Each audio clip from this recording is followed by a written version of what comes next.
Welcome to the Peripheral Views Podcast, folks. I'm your host, Jake. Erroll is with me tonight for another episode of the show. Erroll, what's going on, brother? You know me, just really excited to actually talk about this one. Well, as always, there's never a lot It's of always guys good. on. Yeah, we're always Yeah. excited. This one's kind of different, though, because we are going to be introducing a new series to the podcast. And I was actually thinking about this earlier. It's a bit of a soft introduction to what is probably going to get a lot more intricate and in depth. This is going to be the first episode of the history series. Now, Errol and I, in the developing stages of the podcast, always talked that the history proportion of this podcast and our series format was always going to be kind of a big one because Errol and I don't know, is history buff a little strong, or is that kind of what? I would say history buff's a little strong, but Definitely a connoisseur, like grabs a grabs your interest.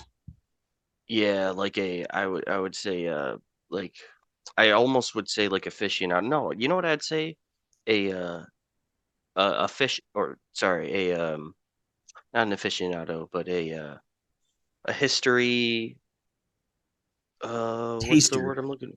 No, because I don't want to say novice, but there's a word for it. It's Somewhere like one level past novice, probably. I don't know. amateur. I'm a Amateur, history okay. amateur. Yeah, amateurism coming from the Peripheral Views podcast. Yeah. No, So that's about right though, because you and I are we've talked a bunch of historical events, and we definitely, that was part of the podcast, or the appeal of actually developing a podcast between Errol and I. So really excited to get this one off the ground floor, and we're kind of going to do it in a way that's a little bit more, like I said, it's a bit of a soft pitch in terms of how we're going to introduce it, because it's not necessarily that we'll be talking about historical events in the terms of the traditional sense or the neo-traditional sense of history. We're not discussing any international politics or global events that affect economic markets or anything of that nature. It's not really in that vein, which we hope to probably circle to eventually. Probably, I would imagine in the next installment we'll kind of start petering towards that. But today we're going to be talking about we're going to be talking about human endurance. We kind of introduced this towards the end of one of our last previous podcasts. We're talking about human endurance. We're talking about some of the biggest and most impressive achievements in the field of athletic endurance. And that can mean a lot of different things. And we'll kind of go into all the details of that while also listing, not ranking, but listing and just discussing some of the research we came across and what kind of what achievements took place over the course, and from a historical context. And we'll definitely try to make sure that we mark timelines and when these achievements took place and who the players were and all the details. We'll iron them all out. We'll get to it. But first and foremost, let's do what we always do. Let's hit the housekeeping stuff, get that out of the way. Peripheralviewspodcast.com. That's the website. Everything's up on there. We are on YouTube, Apple, Spotify. If you do happen to stumble upon our content on those platforms, please feel free to subscribe, rate, and review. Super helpful for us and our analytics, as per usual. Any interaction you want to have with us in the social media sphere, we are on X at Peripheral V123. You can also stream us, the origination home or platform for the Peripheral Views podcast, soundcloud.com/Peripheral Views 123. That's the original home base for the Peripheral Views podcast. That's where we started our streaming at. Kind of branched out to the other platforms, so you can find us in those places too. And also feel free to shoot us an email if you want to reach us more directly.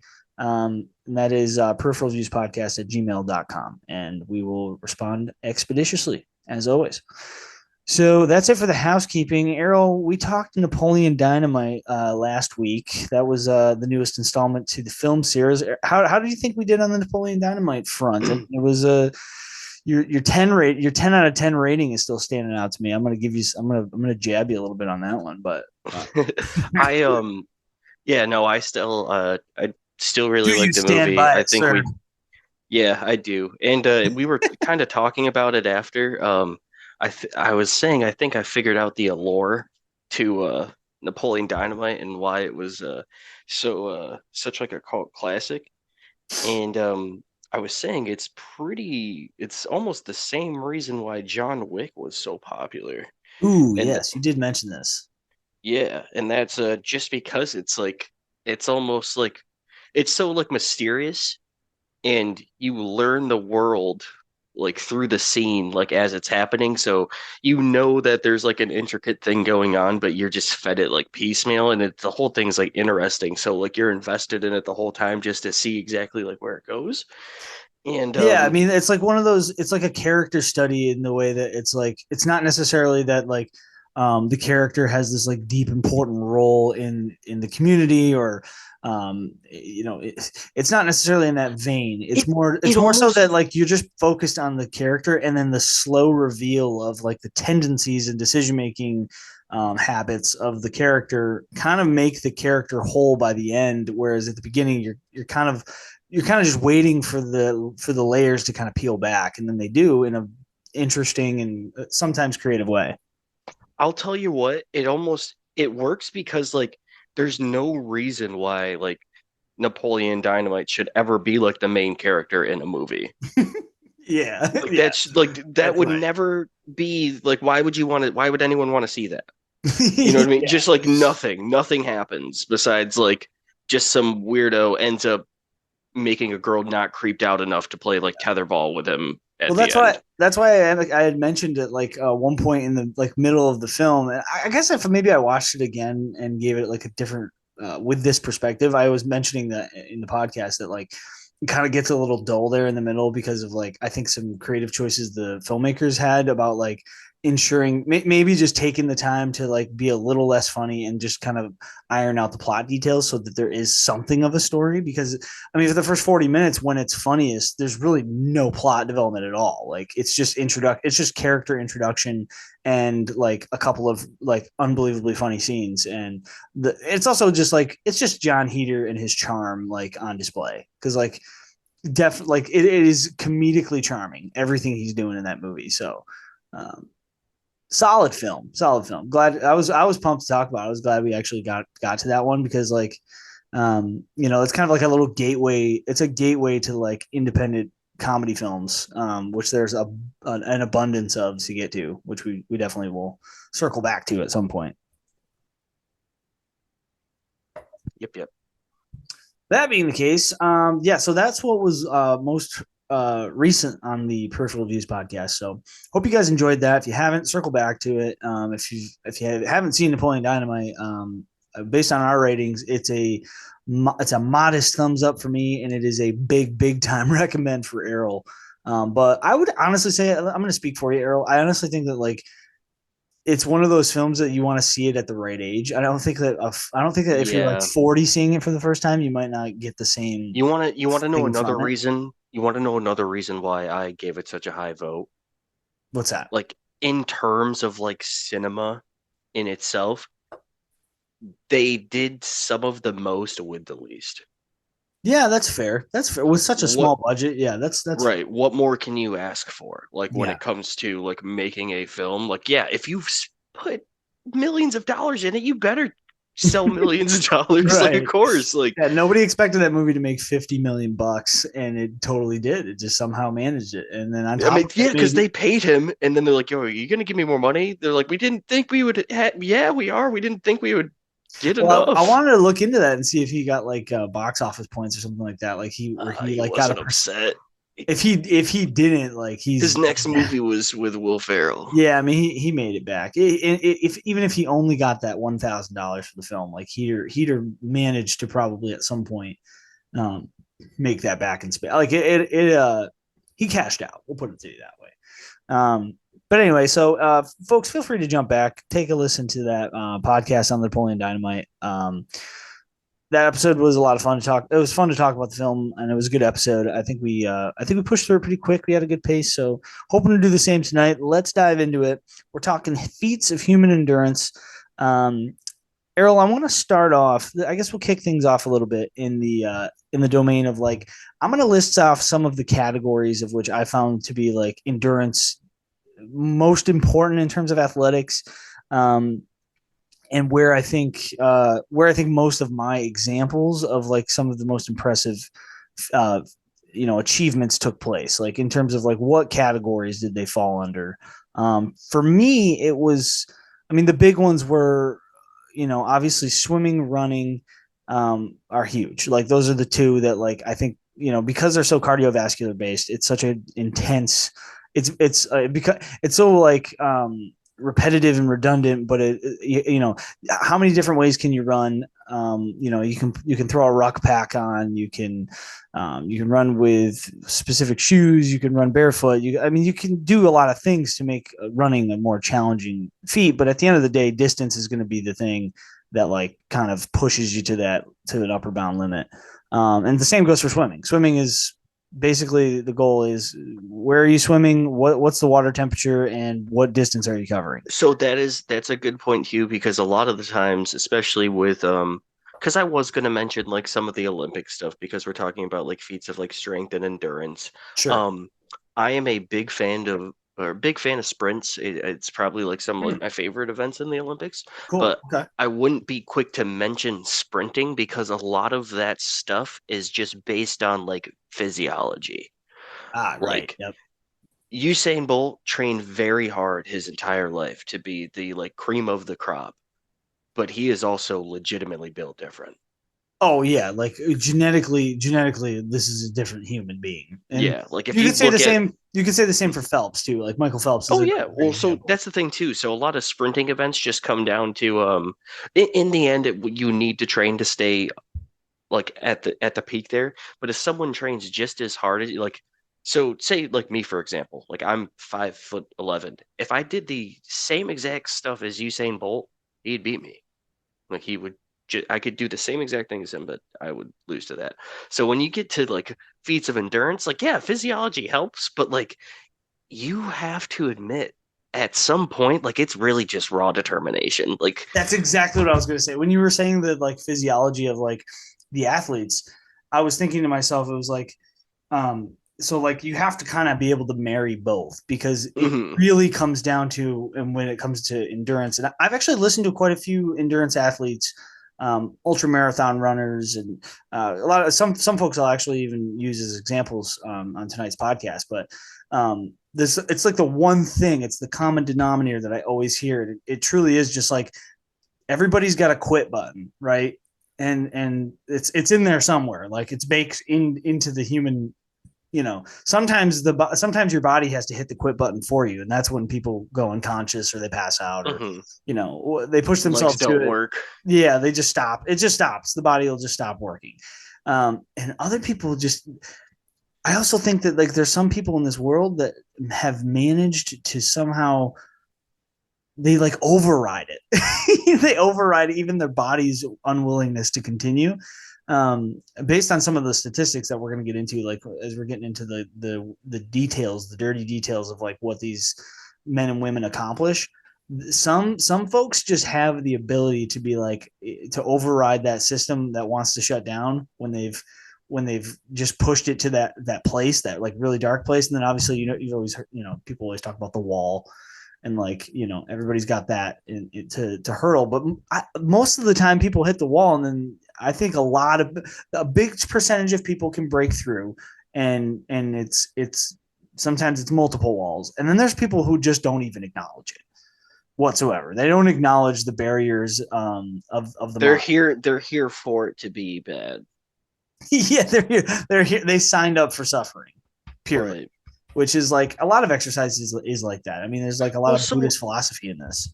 so think about it though, like it's almost like with anything, it's just it's so weird to think about because they're just physically like hurting their body, but it's just there's tiers to any kind of competition. You get to a point when you're really good at something where you get comfortable and it's just like you end up once you get in a higher percentile, you're like, this is what the standard is for at least me and my peers. A Yeah. lot of other people aren't able to do that, but like once you're here and understand that, then you know you can go further. And then you break that wall, and then you break that wall until you have people who are like I the it's not even like it. I mean, it's kind of like a thing of endurance. This guy stayed awake for like 261 hours. Yeah, that's like borderline death. Like I don't even think you're supposed to be able to do that. Like No, you should die. Like you should probably. I think most people. sorry, 264. 264 hours. Yeah. What's his name? I'd like to. I want to look at this one too. Randy Gardner, under the And supervision of Stanford University, set a sleep record that deprivation hasn't been experiment. Oh, touched. beautiful. Okay, yeah, this is a well. This I want to dive into this one now. Because this is more so. Okay, this is a good. This will be example number one. Let's dive right into it. Randy Gardner sleep deprivation experiment. So, um, obviously they were doing some fucked up shit at Stanford, man. So here's the thing Stanford that I was will. always known for these like very like controversial psychological experiments or physiological They experiments. had government funding. That makes sense. That would probably be why you got the prison experiment. Obviously, it's a very famous psychological experience about like or experiment about uh, alliances and power dynamics and stuff like that. But okay, so that, why don't you unload some of these details on what kind of effects this had on him on Randy Gardner? The sleep deprivation of 400 and let me see. Uh, 18 days was the record, and he got 11 days, 24 minutes was the 260 hours. Oh, yeah, let me click it. I lost. I have too many tabs. Oh yeah, we're gonna Okay, be I got tab. it. This is Tab City. We should just call this podcast like Tab Central, Right. Pod tabs. Tabcast. Really, where the heck is this? Well, I'll start. I've got it up here, so I'll take it from here. Yeah. Let me take the baton here. Randy Gardner, American man from San Diego, California, who once held the record for the longest amount of time a human has gone without sleep. In December 63, January 64, 17-year-old Gardner stayed awake for 11 days and 24 minutes, which tallied to about 264.4 hours, breaking the previous record of 260 hours held by Tom Rounds. So he beat it by about 4.5 hours, which is actually absurd because that's a really long time when you're at that point of not sleeping. But Gardner's record was then broken multiple times until 1997 when Guinness World Records ceased accepting new attempts for safety reasons. So people were fucking dying. Obviously, that's what that Either means. dying or like just going crazy. So here's what I was gonna say. The main because the sleep deprivation is gonna be a reoccurring theme here because it is endurance. And Oh, for here's sure. the craziest thing about sleep deprivation, if you didn't know. Um, you will literally induce psychosis. It will start happening at around like the 24-hour mark, whether Mhm. it's auto hallucinate or sorry, auditory hallucinations, or sometimes you'll get like tracking or like vision blurring. But what happens is your body, or at least for the most part, most people, is you need to sleep. Like your brain needs to shut down so it can like reset and process what was going through the day because it's so like high like calorie, and it does a lot of Right. stuff. The only reason we're as smart as we are is because we are able to shut down half the time. Right. So what happens is if you don't sleep, parts of your brain will start to just shut off. Like it will be like, you know what, forget it. If you can't do it, then I'm just going to do it. It has to do it. It has to rest. So you get in like a semi-lucid state where you are borderline like dreaming as you are awake, and it only gets crazier as it steamrolls.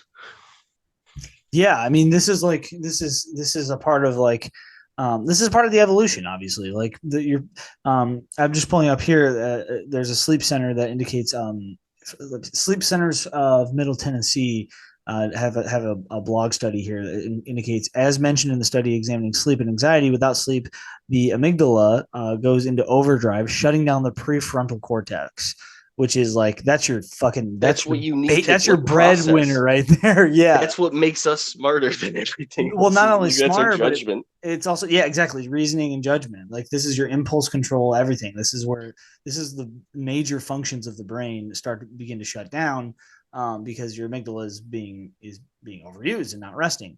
And it's also probably, you got to imagine that when your brain is actually, when you're awake, you're probably utilizing brain cells, right? I mean, you're depriving your brain of cellular turnover, which is regeneration of brain cells when you sleep is probably a part of that process too. Um, I mean, not to get into I don't think either one of us are neurologists, but I would imagine that this is probably one of the least athletic examples we'll give, but also one of the most impressive yet completely destructive. I mean, Yes, pretty like horrible. to the point where like it seems like something that you might be able to like might be feasible. Like I just won't do anything. Like they stopped doing the contest. Yeah, they're Like like, just stop sending us you're like stuff. it doesn't We're not you going to if you publish can it. beat it, then it's not good. Like Well, it you looks like shouldn't do it. as of 1997, the last time that they actually were taking the applications to continue publishing record breaking. Robert McDonald at 18 days and 21 hours. That is a lot more. That's double almost. He is at 453 hours and 40 minutes, according to Guinness as of 1997 when they shut it down. Because I'm guessing that man is probably either no longer But with he's us not in good or shape right now. probably not doing so well, would be my guess. Pretty horrible experience. Listen, I respect the grind, man. I respect the hustle to try to, break a record. That I am not What's the interested in latest you've that. stayed up or longest you stayed up? Oh, barely over 2 days. Like Me maybe, too. I was like gonna say maybe. just around two when it starts getting weird. Yeah, for me, it's like it's not about like the straight days without sleep. It's not like that. Like I don't think I've ever really gone 2 days would be like max, absolute max. It wasn't like that for me. I mean, you know me, Errol. Back in the day, I used to like I'm a worker. I used to work 100 hours a week, multiple times over. So there would be like times where I would sleep for maybe 2 hours and then get right back to it. But and I could do that for a week before it was like total burnout, and then I'd actually have to sleep for like a whole day. But like I have to admit, I don't think that I've ever gone more than like a full 2 days without sleep. And if I did, it was honestly the least amount of sleep I've ever gotten in one stretch is just when my children were born for obvious reasons. Right. It's just not. But That's even just a then, part of the deal. even if you are able to take like a micro nap, like that's still Yeah, no, even when even having young children, having infants in the home, like it's you don't sleep, but it's and even you sleep is the difference. Like you actually do fall asleep, but your sleep is not like what's the rule of thumb? It's like 6 to 7 hours to reach REM cycle to like actually have rapid eye mhm. movement sleep, which is the sleep that actually rests the brain. It actually regenerates brain cells. It does all the things that you need the brain to do when it's in a state of sleep or an unconscious state. But like when you have an infant, it just doesn't happen. It doesn't happen for a while. I mean, I've went through a couple of months of that for each child, and it's terrible, but you get used to it pretty fast. Yeah, And it's babies sleep a lot, but they sleep whenever they want. So yeah, it's and most of the time it does not line up with your schedule. So no. that's, but like I'm seeing here, it's like I think they're called short micro sleeps. It's like I think that's part of where the brain does just start to shut down Right. on its own. So, okay, so that's a great example to kick us off. I'm gonna fire one off here, just to get a little lay of the land here. So I had on the more athletic side, I wanted to start with like a very famous one. This one's pretty well known. Most people know about the story because it became such a massive film. I'm talking about, and this is in terms of it's interesting because I wouldn't necessarily categorize it purely as endurance, although definitely endurance is a part of a part of the discussion. I'm talking Alex Honnold free soloing the El Capitan in like 3.5 hours. um, one of the like most impressive achievement. I wanted to start it off just because it is such a like kind of like a mainstream example Well, of you want to know achievement. how I like to gauge accomplishments Let's hear it. by like the percentile of people that could realistically do that. Yeah, I That remember. is something that like the risk reward is like it's like one of one. There might be someone else who's like who can like possibly do it after, but like the fact that he just did that is crazy. Yeah, I mean he's obviously like a crazy. he's a crazy athlete, and like what he's managed to achieve. And like I remember seeing the film, and like I knew about Alex Honnold long before that, and like what he's been able to do. And he's like, this is the other aspect of endurance stuff, is going to be the alpine climbing shit, like the rock climbers and expeditioners of the world who, you know, they kind of eke into like the frontiers that in terms of like what humans can achieve. Like I was comparing this when I saw the film. I actually knew about the Tommy Caldwell record previously, about of when he climbed El Capitan solo, without you know, without harnesses and equipment and such, like basically just using chalk. Um, Hmm.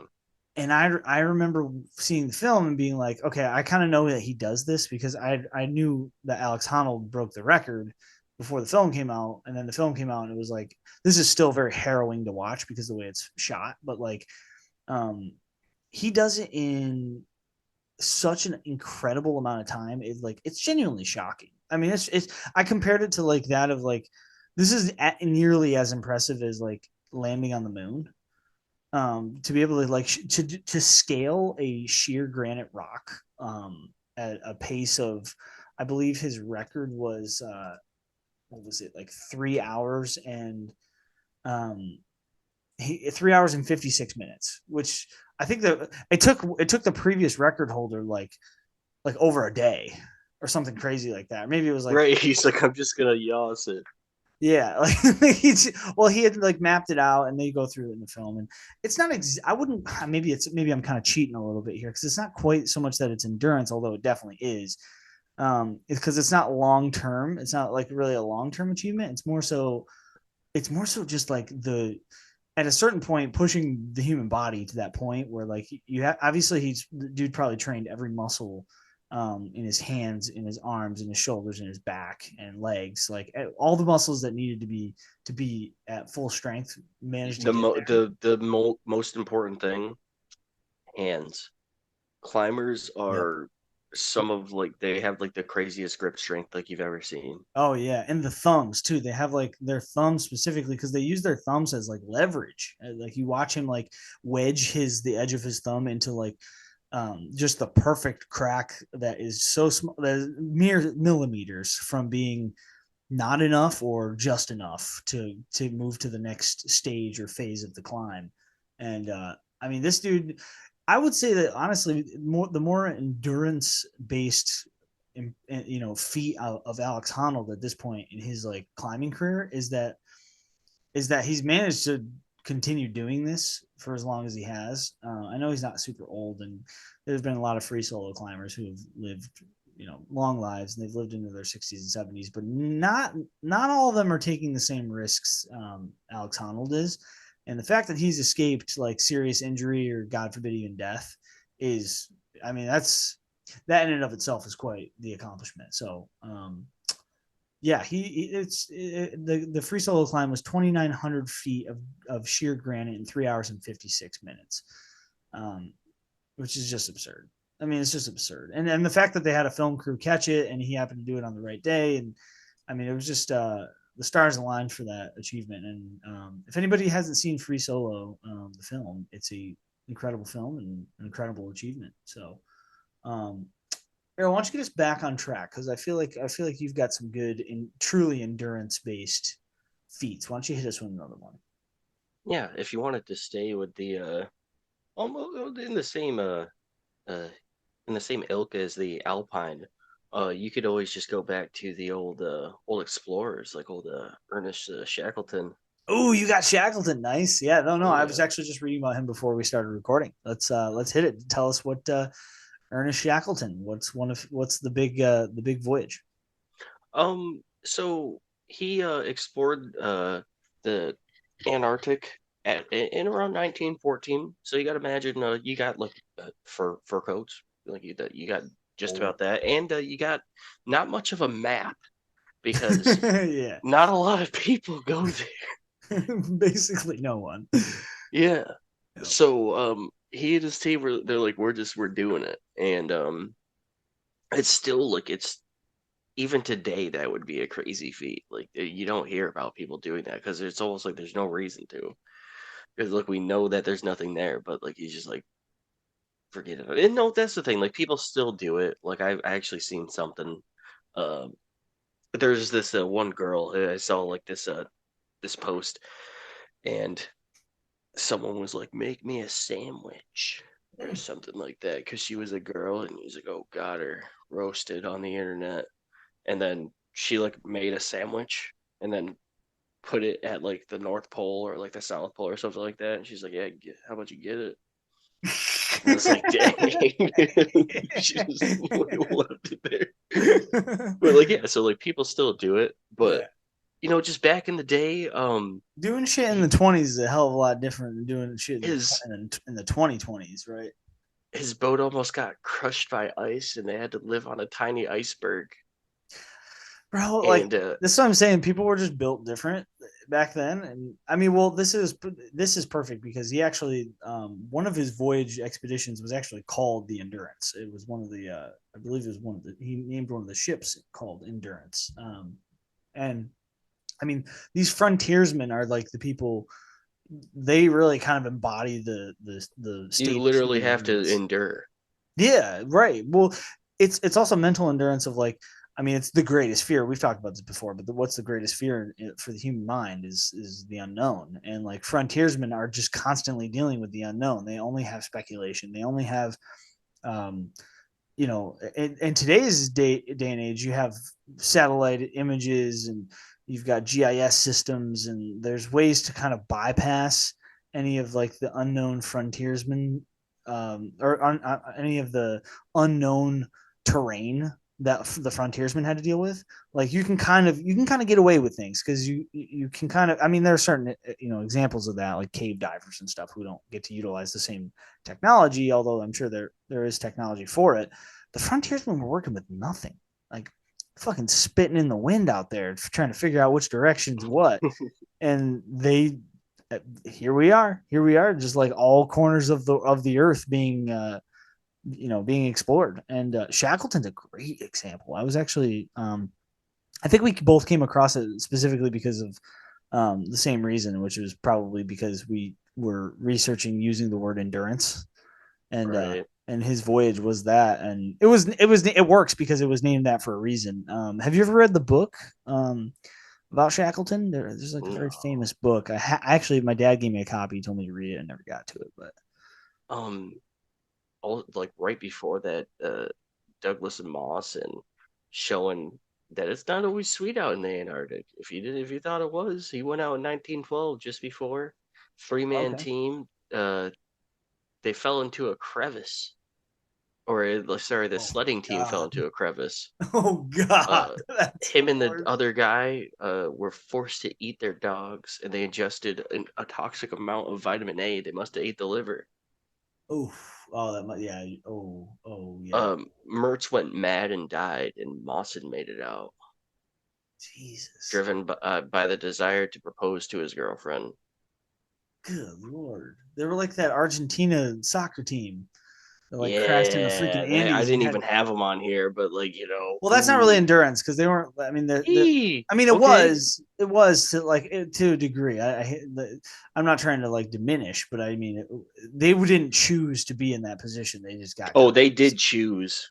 to get on the plane and No, crash they into they the were Andes. chew. They Oh, they oh, I see what you mean. Yeah, no, there's some yeah, there's some. They chose to start the fire. no they choose to eat it, like chewed on. They choose each Oh, other. they choose them's choose. Yeah, yeah, yeah. So that's well, maybe we could do a Feats whole of endurance podcast on that because they story. probably ate someone's foot. I'm sorry. Oh my god, just you're out of control. No, that's a great example. The Shackleton. Well, let's stay on that. I'm going to pivot a little bit. It's only a small pivot. I'm just going to jump ahead 100 years. I'm talking. We'll stay in the Antarctic. I'm talking Colin O'Brady. Okay.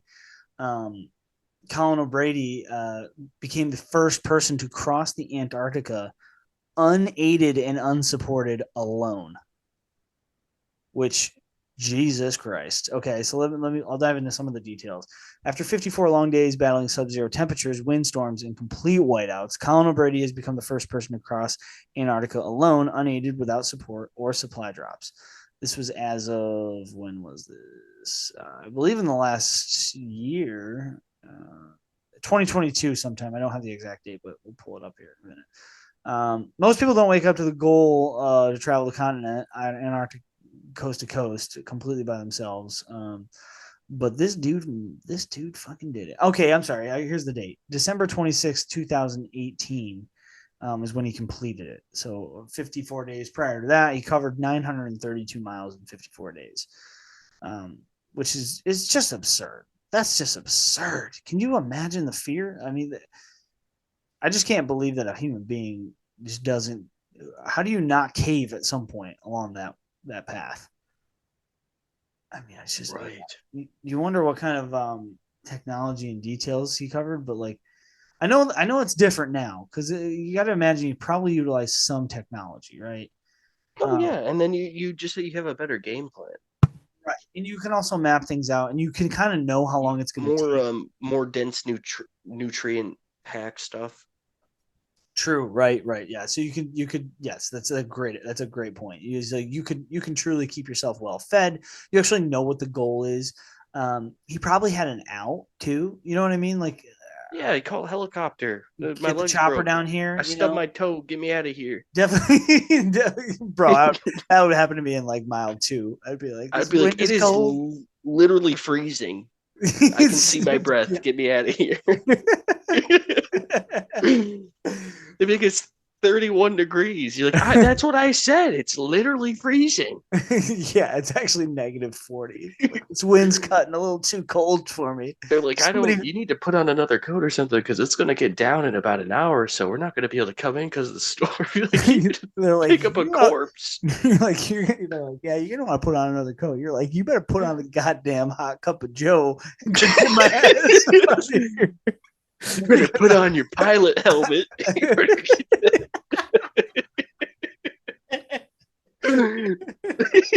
You better fire that goddamn chopper up and point that motherfucker south.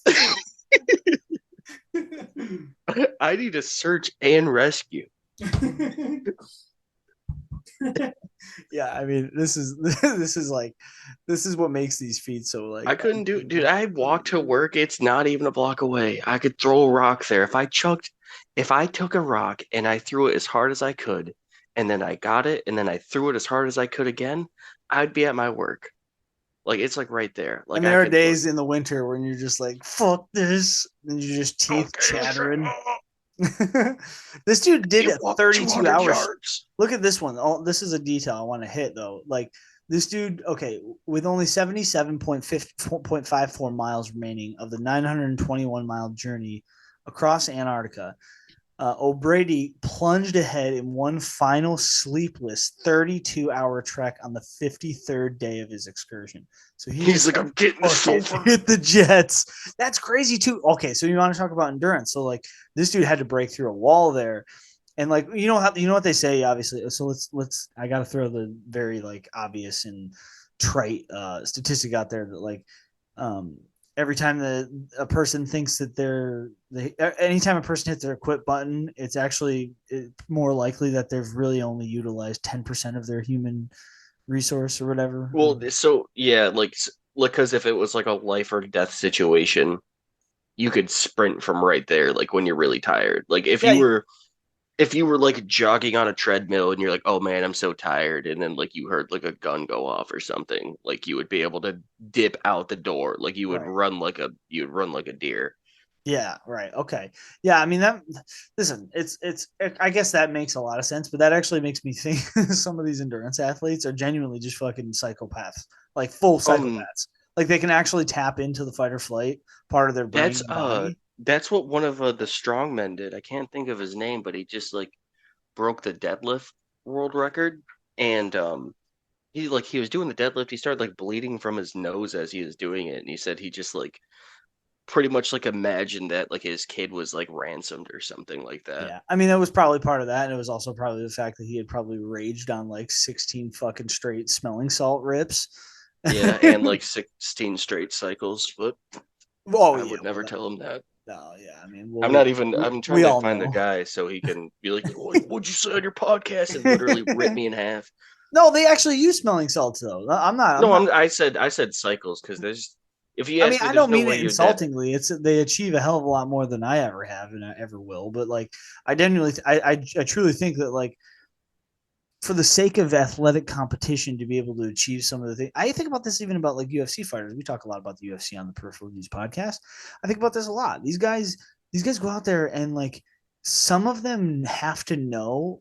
Maybe they have to override this, but I think most of them deep down know that like achieving true gold and like superstardom and endless wealth is very unlikely. I mean, there's a lot of fighters in the world, and there's a lot of professional fighters, amateur fighters. Like most of them probably are aware that like reaching that mountaintop where they're like genuinely rich, famous, and athletic champions is like probably not going to happen. But they just love the competition, and it's just Well, so you want to know what I go to found? that place. You want to know what I found in my journey through life when it comes to like true champions? Sure, let's hear it. They're not. They never wanted to be champions. They just love Like the competition. It's just they wanted to be the best at what they were doing. They didn't want it. There wasn't an end. And there's like some people yeah. This like is the who last dance, Michael Jordan. Like yeah, this is but my like obsession with victory. yeah. So like I'll actually when I talk about him later, Thomas Bax is a really good example of it. When people aren't competing against competition, but they're competing against themselves, that is when there is a problem. Like that person is going to win every single time because they're not trying to beat you. They're trying to beat their personal best. And if they already are really good and they're just like trying to do that, like it's it's just like a different it's a different mindset. It's one thing to be like, I really hope that this guy like doesn't show up and like I show up and like I happen to win. You know what I mean? Like I hope it comes down to a coin flip and I would win the coin flip. If you ask like other people, it's like there's not going to be a coin flip. I'm either going to win or lose, but I'm going to do my best and I've like trained for it the whole time and that person usually wins.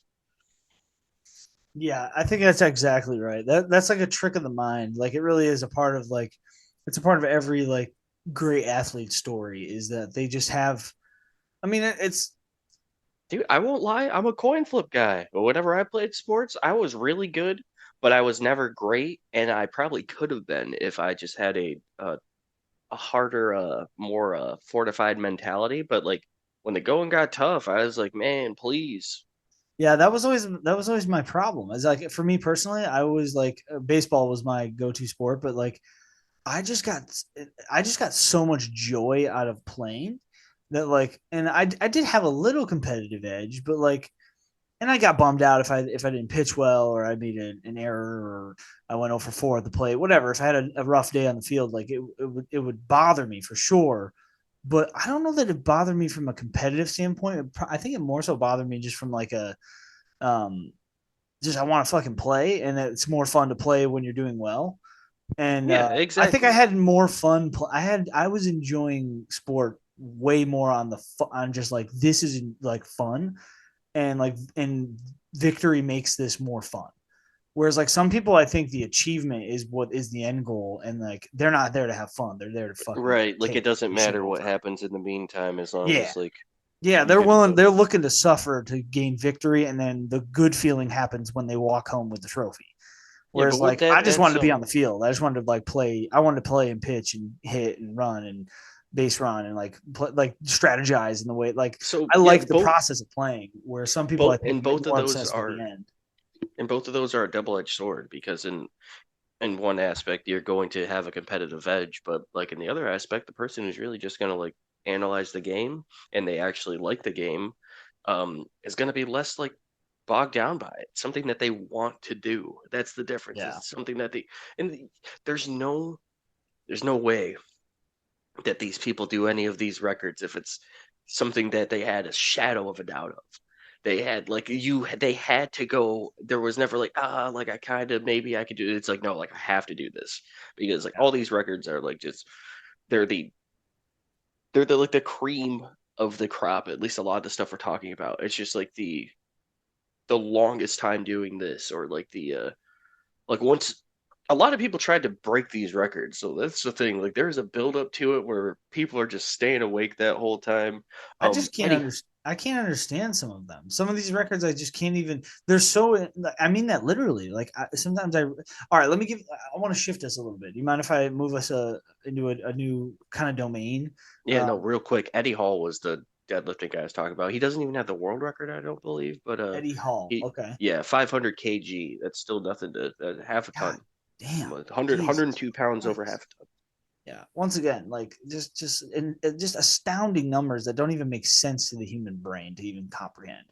And It's like speak something that you would need like a hysterical strength to do. Like that's like lifting up the hysterical is a car. great yes. That's a great way to describe some of the achievement or just the level, the standard to be that high. It's just like, well, it's like it's that old Motorhead song. Is that victory or death? Like Hmm. you have to you kind of have to have that mentality. It's got to be that, or it's got to be either I'm going to achieve this or I'm going to actually perish in the process or seriously injure myself. And the Hmm. willingness to just accept the outcome of either or, push through mentally. I mean, these are fascinating people. Speaking of fascinating people, I've got one for you, that a name that you might not associate entirely with endurance, but holds in accordance with what I've got here. And like I said, some of these numbers, I just read them and I'm so astounded by them that I kind of don't even believe them. I just don't. And I'm going to have to take the word of the Record Holders Republic, a registry of official world records, is a governing body of world record holders and record breakers, official record breaker. So this is an established. I mean, I have the president Dean Gould out of the UK, Dr. David R. Admanovich out of the US, Leah Mudasari out of Asia. I mean, you've got vice presidents, you've got company partners. This is a legit site. The man I'm talking about is David Blaine, and Oh, you're I'm not talking even about wrong. I'm right, and I'm talking about David Blaine. Let me list off a few of these endurance performance. Errol, I want you to react to them in real time here. Uh, let's start with the first one that I found just absolutely astonishing, and I don't even understand. Endurance performance. This is a world record as of uh, the site was established in 2001. I believe this record holds to this day. I'm gonna double source this as we're moving through it. But let me hit you with the first one.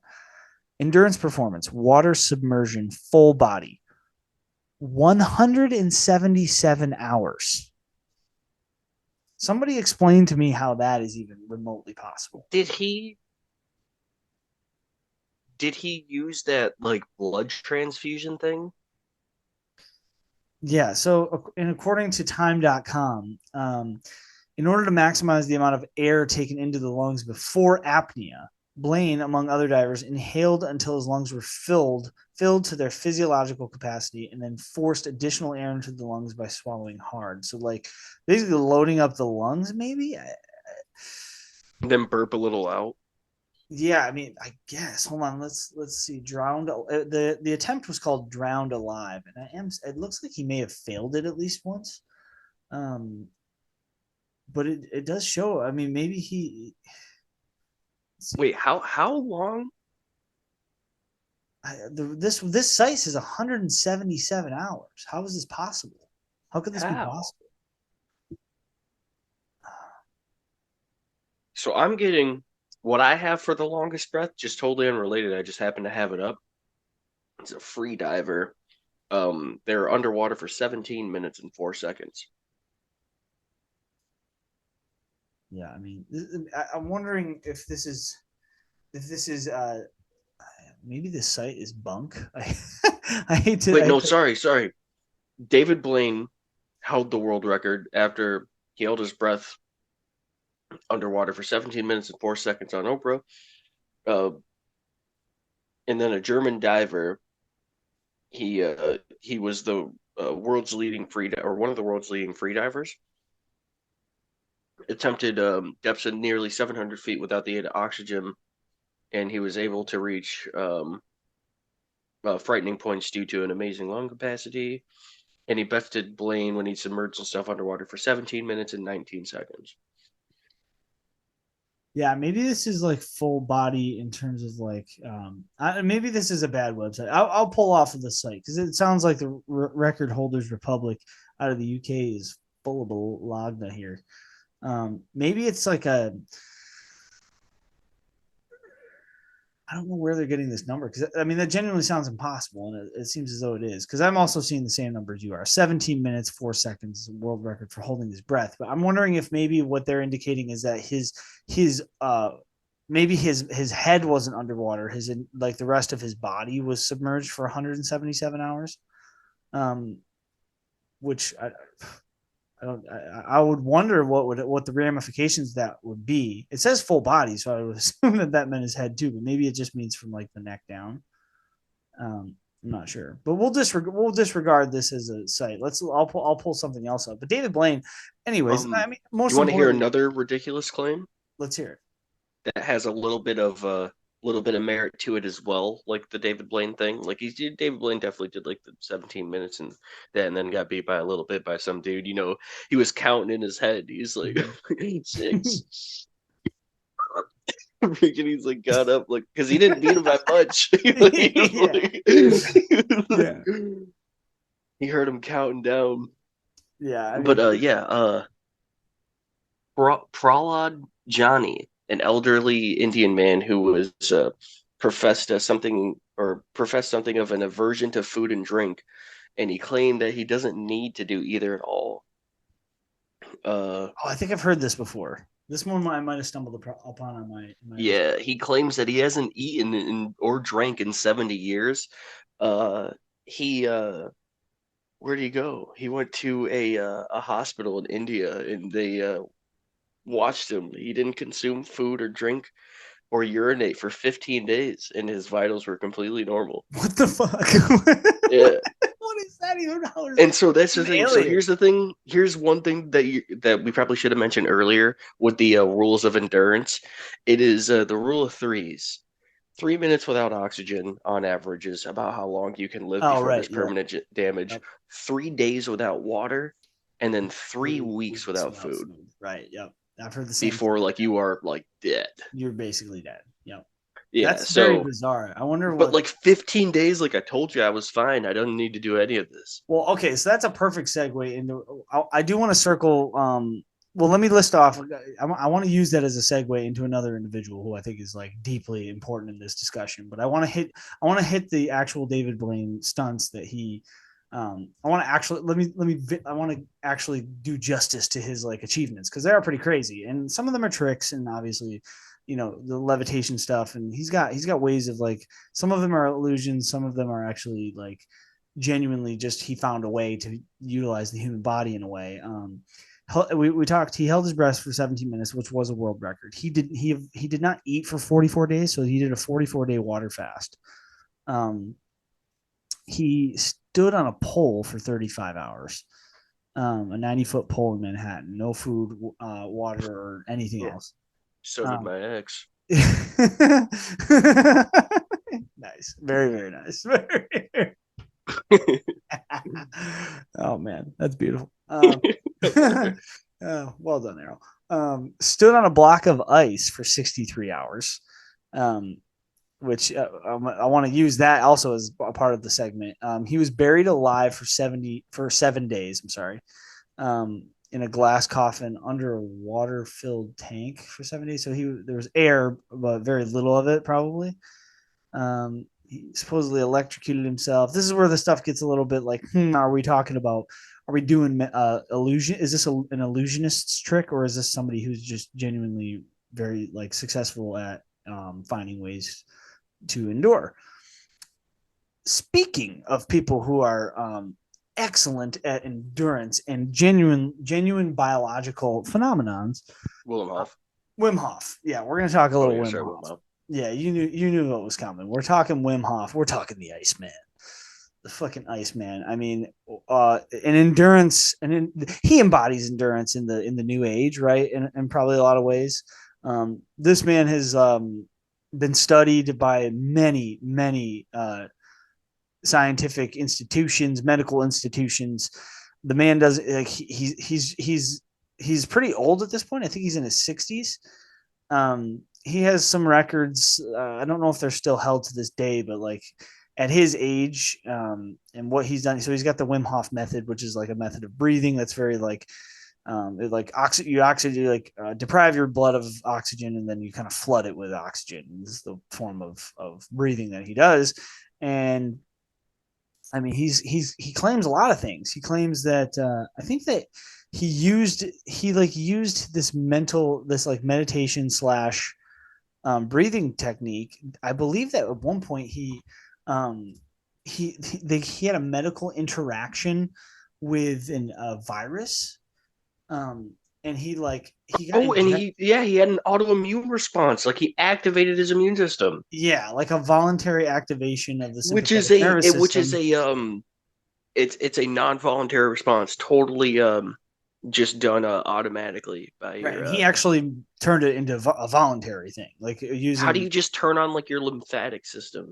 This is the anomaly of what the individual of what a strange individual he is. I mean, and there is a actual full National Library of Medicine produced a incredible study on him: voluntary activation of the sympathetic nervous system and attenuation of the innate immune response in humans.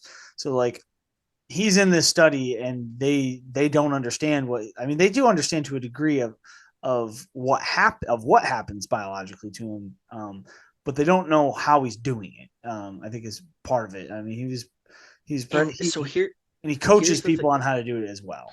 Yeah, and here's the thing too that I really like about Wim Hof is because it seems like like a bunch of hooey. And it's It just not. seems like a pyramid scheme, like a oh, like just do this and you'll be able to melt snow in your underwear, like learn my Tai Chi meditation, and you'll be able to. But it's like scientifically proven. Yeah, because he Like puts his money where his mouth is, and he's willing. He's not some kook. He's not like a kooky Buddhist, and it Tibetan seems Buddhist. it seems like he's a kooky Buddhist. He does. Well, he is. Like, I guess that his like backstory, I believe, is that his wife committed suicide and she like fell victim to her like depression, and it kind of spiraled him into a depression. And then he just started. I think he like spontaneously like dove into like an ice. I mean, I think he's Nordic. Is he from Norway or somewhere in Scandinavia up there, in Northern Europe? And I believe he just dove into some cold water and like it made him feel better. And then he He just was kept doing it. baptized and reborn Yeah, something kind of Jesus. I of mean, right. frost. Yeah, like genuinely.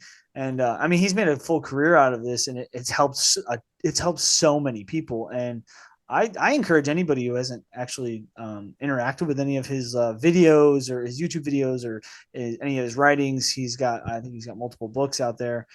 Um, I mean, here's from Science Daily. Research on Iceman Wim Hof suggests it may be possible to influence automatic nervous system and immune response. Like this is not speculation. Like he's done it and he's actually done You it on know, repeat attempts. you know what I saw that actually I was like, all right, I should probably learn this because it might actually save my life, and if it's really something that can be taught and learned, like it might be worth it.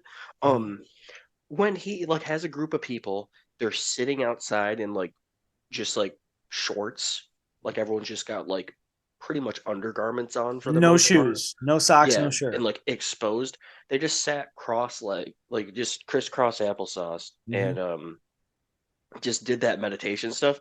By the end, they all had like a like melted grass around them. Like it was green around where they were Yeah. sitting. And also notice that every single one of them, because they're with him, have a massive smile on their face. Like Yeah, like because he's just they're this incredibly warm. positive guy. Like I was like, imagine like just knowing that breathing technique and then like being like, oh no, I'm gonna die. Be like, or I could just and like I didn't I looked over because like I said I was like man living upstate it might be good to like learn this technique so Yeah.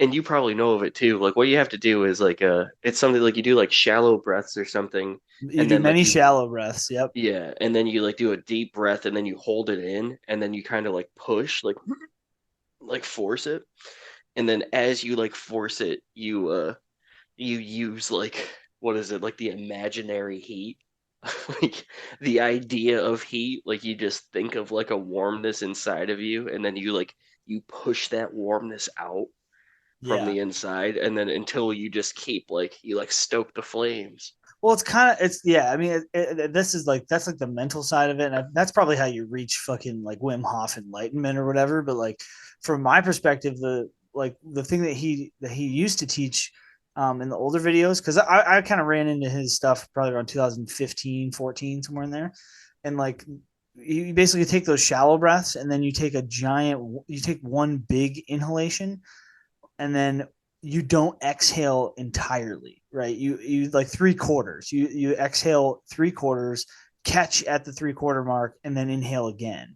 And you do that, and then you repeat that. Like I won't like I'm not going to do it here on it doesn't make for great radio, but like you actually get quite lightheaded, and then you kind of get a dopaminergic response from it. Like you can definitely tell like there's like a uptick in serotonin a little bit. Like there's something going on that it feels good because I mean, it's mostly because you're oxygenating your blood. I mean, that's just what's going on. You're intaking a lot more oxygen because of the breaths you're taking. You're taking bigger breaths, and then you're holding more oxygen in your body within those breaths, and it's got to go somewhere. I think it probably just courses the blood through the lungs or whatever. But I mean, this dude is, I mean, I've tried it, and I'll tell you where it works. This is how I know it works. I haven't gone into like the deep mental, advantages that it has, but I've tried it. I try it when I do my cold showers, right? So that's kind of how I warm up for them. Like I do about like 1 to at most 3 or 4 minutes of ice cold in the shower, probably 2 or 3 times a week. I wish I did it more. I probably should. This time of year, it's kind of tough. I work outside, so it's like it's cold. Um, but like I'll do it as a warm up when I'm at the tail end of my shower. I'll just start doing that Wim Hof breathing to like get my blood coursing quickly, a little bit more quickly, and then I slam it to that ice cold, and it just makes it much more tolerable. Like you don't feel it quite as much. You're a little bit lightheaded, and then when you get out, you also stop that breathing, and you're not only do you get the benefits of like the cold exposure, but you also get like the breathing benefits too, where like you kind of like your heart rate will regulate to a little bit more of a steady, slower pace, a little calmer pace. And I mean, that's just my experience. I'm sure there's a bunch of science I'm leaving out that's probably, much more, on the mental health side from that perspective, it's by the way it sounds for Wim Hof, it's all tied together. Like your physical health, your mental health, and what cold therapy does. It kind of ties to everything, and I don't mean to ramble on, but like it does tie to like on an evolutionary level. You think about this a lot. The things that make people healthier in 2023 are typically the things that we stopped doing when like the species adapted and evolved. Like even like you think about fasting, like fasting produces like some great like health benefits. Yeah. And the reason for that is because we didn't fucking eat we never used to eat 3 meals a day, right? So now because we're so lucky to live in 2023, it's like, oh yeah, that's probably a part of the human experience that we should introduce more. And cold therapy, you think the same thing. Like we weren't always warm because we had we didn't have cars to keep us warm when we traveled. We didn't have every room in our home wasn't always warm. You were warm when you were by the fire, and that's it. If it was winter. So like it's a wonder that like being exposed to like less food in more harsh environments, cold environments specifically, like probably good for you. My uncle said he told himself that he needs to get comfortable being uncomfortable. Love that. Yeah. A lot of benefit now. I mean, this is the Buddhist philosophy of suffering. Life is suffering. Life is not intentionally suffering, but like life is naturally suffering. Life is difficult on its on a natural level, and it's supposed to be right. And then you make it better. It feels good to combat suffering with like. So here's the thing too, because I would say I wouldn't like classify, or I'm not diagnosed as like a depressed person, but I get a little humdrum sometimes, like about my problems. Mm-hmm. When you think about like the meaning of life, if we take like humans out the equation, which is a lot easier because then you just have to go like philosophical, like what's my purpose, all that. Like let's take us out the equation. If you just ask like the animal kingdom what the meaning of life is, it's to fucking survive. Just live every single day, like just one more day. Don't get eaten. Don't break your toe, because if you break anything, it's a death sentence. Like, you need to find stuff, you need to like lay low. That's even if you're like an apex predator, because if you're an apex predator, like you got to worry about other apex predators. Yeah, They, no wonder it's so difficult to like find meaning in a world where like that's not a part of the story anymore.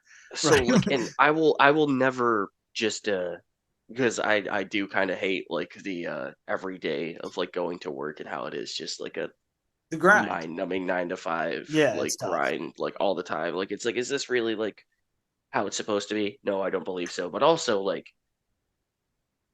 realistically, if we didn't evolve, we'd be out there in the wild too, just survive. Like, just trying to Yeah. do your best. So Yeah. it's always nice putting that into perspective when like if Oh you're like yeah. worried about something, be like, oh man, at least I'm like not suffering the elements. And yeah, right, like it's exactly right, like, and this is something you can learn a lot about, like reading about these endurance athletes, is that like they subject themselves to like some pretty horrific conditions, and like human conditions too. Like they'll push their bodies to these horrible places, they'll put themselves in like horrific environments that could kill them, but like I don't, my perspective from listening to them and reading about them is that like it seems like, you probably get the obsessive kinds of these people that don't ever actually reach a finish line, or they never feel like they've truly satisfied that objective because they're just on to the next one as soon as they complete one. But from my perspective, it's like that's a good way to live. I think it's like a good tenet of living life, especially in a world where you don't actually, life is so comfortable, you don't really have to subject yourself to any true difficulties, of that nature, where like you don't actually have to exercise. You could live 70 years or 60 years, or if you're lucky 80 years, without truly pushing yourself and pushing your body to like a place.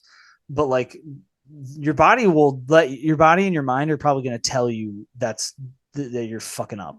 So You're gonna feel like shit because you're gonna physically feel like shit, and you'll mentally. And if you physically feel bad, like everybody knows about like the gut microbiome and how it's linked to like mental health and shit. Like if you're not taking care of like your nutrition and getting the exercise that the human body is built for, like your mind will deteriorate and your mental health will. Like it's gonna right. happen. Your serotonin levels are So gonna be all out of whack, and I'm sure. and and you're kind of saying too, like there's people who like might be trying to just like cross like a finish line or whatever, but it takes like something else to like push yourself to those crazy limits.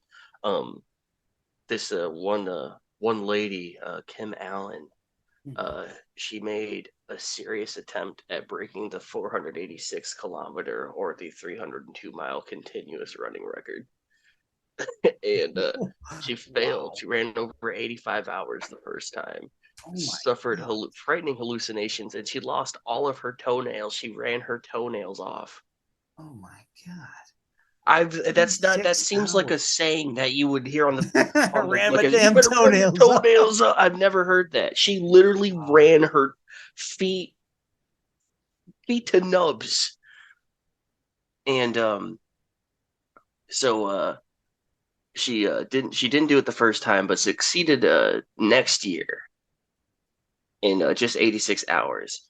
She was 47 at the time.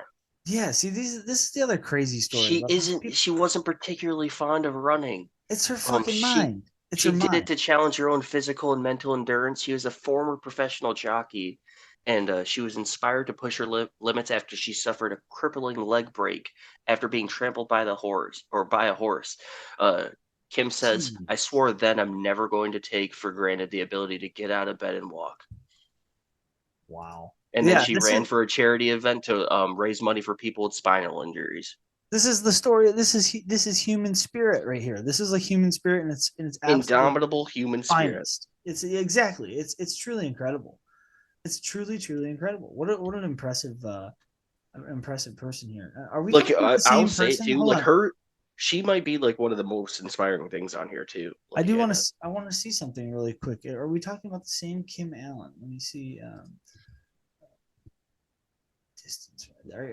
Are you talking about the one from Auckland, from New Zealand? New Zealand, yeah.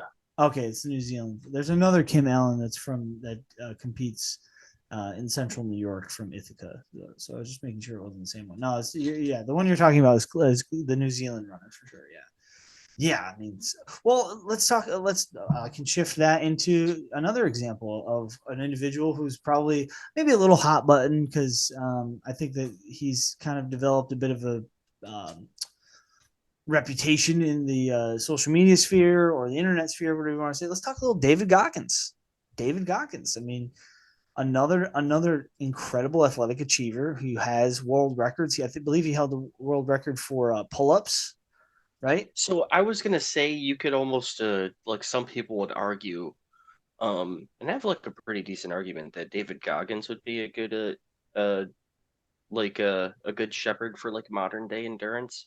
Um, like I know there's not really a lot of people. Oh, no, that's a lie. There's a lot of people doing like the whole like Yeah, ultra uh marathons are huge now. They're like kind of a big thing. yeah, They get a lot of but people there's involved. a lot of people doing a lot of like self-help like videos and stuff like that, but like he's just like, He's my have you favorite. thought about like thinking about dying, like Yeah, running until like you he's my favorite because he keeps it real. Because this is why I like David Goggins and like whatever. Maybe his language and the way he kind of like interacts with like, um, who might be listening. But he for me he talks my language, right? Like he definitely like he talks my language because I think that he has.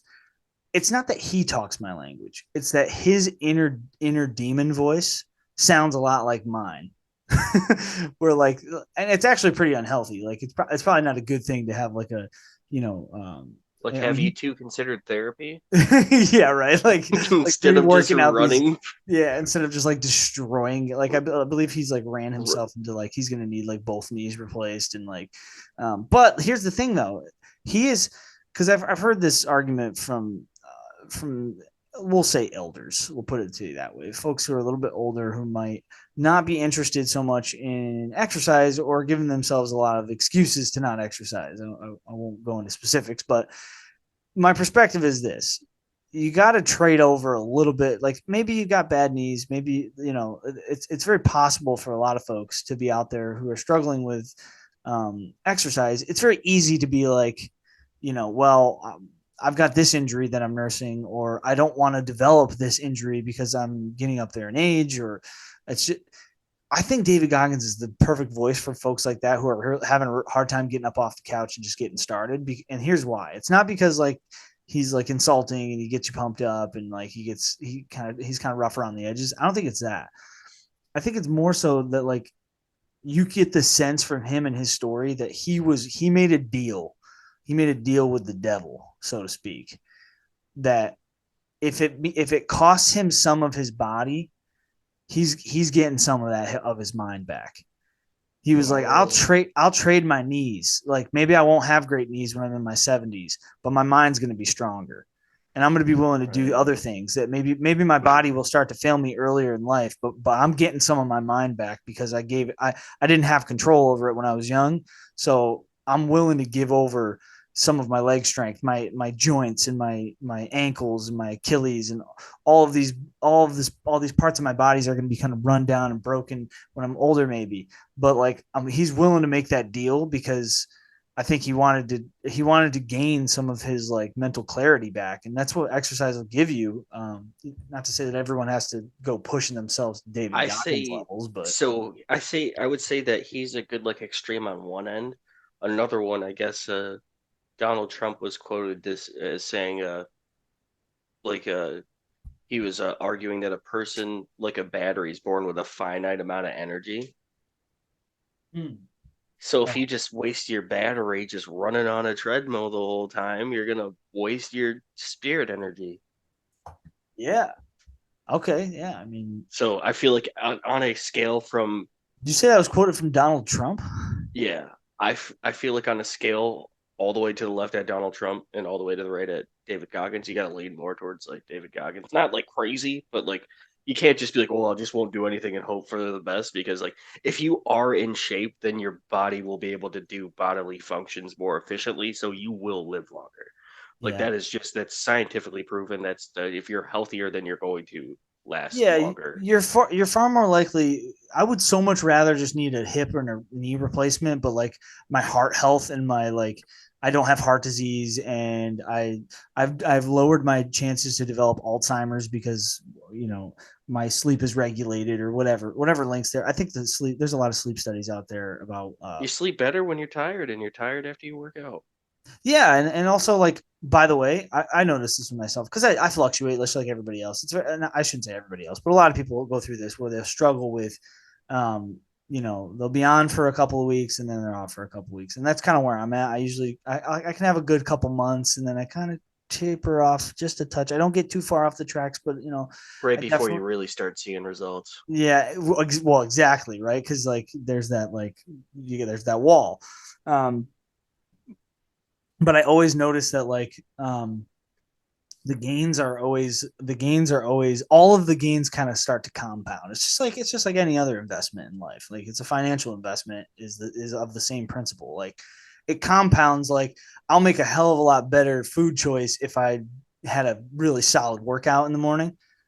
I'll be like, Mm-hmm. oh yeah, like why would I waste that workout by going through the fucking Don's drive through and like spoiling that workout? I worked way too hard for that workout. Like I'm eating a steak and some Right, just to fucking eat broccoli 10,000 tonight. calories. Right. Like give me the goddamn like steak burrito or like something with some like protein and just make a better choice. It doesn't have to be perfect. I never make perfect food choices like consecutively all the time, but like I'm way more likely to if and this is me personally, I don't mean to be anecdotal, but I think it's generally probably true for most folks. Like if you're exercising regularly, you're gonna uptick your chances of probably making some better food choices too. And like everything just starts to compound, but like, obviously it's difficult. It's hard. We live in a weird world. Like we have exposures to like crazy creature comforts that like no other time human beings have ever been so like have been made available to humans It all so happened easily. so quick too. Oh, it's really did. Probably even the last 20 years, Mm-hmm. or even push it further than that. Even the last like 10 years. I mean, how long has fucking Grubhub been around? Where like you don't even have to leave your chair. As long as you can link your financial institution to your phone and open up an app and then your banking info is right there. It goes right in. You don't even have to get up. You don't Right, even you have to don't even get need to up. talk to anyone. Yeah, we're already there. And it's Someone will so go through the drive-through for you. you should put it in the comments, leave my bag of Dons on the door and get the hell Leave out of it at here. the keep the change, you filthy animal. That's what I mean. It's a weird world, and it actually. I think that while I love the David Goggins like hard nose, you know, bite down on the mouthpiece and go get after it, go beat the world, go run. This is we should start talk about his endurance and like his endurance achievements. Like this dude is he runs marathons like mad, like he is an absolute hammer. And he's ran 135 miles in 24 hours before. I mean Jesus. that's absurd. That's absurd. It was a world record, I think, at one point. He overcame the extreme physical and mental fatigue that comes with running such a long distance. He had to push himself beyond his physical limits and remain focused and determined to finish the race. It was a remarkable achievement. He ran the Badwater Ultra Marathon, which is a 135-mile course. Um, he obviously had the world record for pull-ups, 4,030. Um, I mean, he's a specimen, man. Dude gets after it. He's and not to say that like it's like I said, he's got a way of viewing the world that's like very extreme, and I think it's actually probably helped a lot more people than it's hurt. But I think there also goes there's probably a little bit of probably a little bit of life or air to be given to the conversation that it is much more difficult to be like um, it's much more challenging to because we're so incentivized and enticed by the marketing of creature comforts in the West. It's a lot harder to make the right choices, I think, going through life now than maybe 30, 40, 50 years ago. Everyone's just waiting for a pill to solve everything. Yeah. Yeah, exactly. What's that Ozempic? That's like that diet pill that like makes you not hungry. Yeah. I guess it's like not even unhealthy for you to take it, which is like that's a dangerous thing. Like, People just want a panacea.